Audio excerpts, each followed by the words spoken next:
தங்கம், இப்பதான் நீ ஒரு விஷயம் தெளிவா புரிஞ்சுக்கணும். ஆமா, நீ இப்போ நின்றுட்டு இருக்கிற இடம் சாதாரணமான இடம் இல்லை.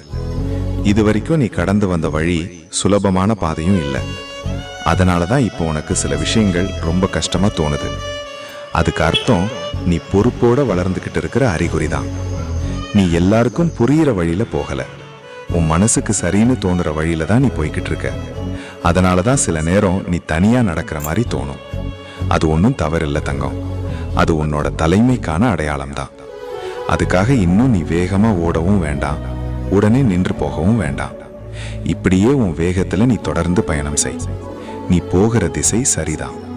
அதுக்கிடையில சந்தேகம் வருதுன்னா அது உன் மனசு வளர்ந்து அடுத்த நிலைக்கு தயாராகுது என்பதற்கான சின்ன சிக்னல் தான். அதனால நீ நிம்மதியா இருத்தங்கம். உன் அப்பா உன்னை சரியான பாதையில தான் கூப்பிட்டு போறேன். ஓம் நம சிவாய.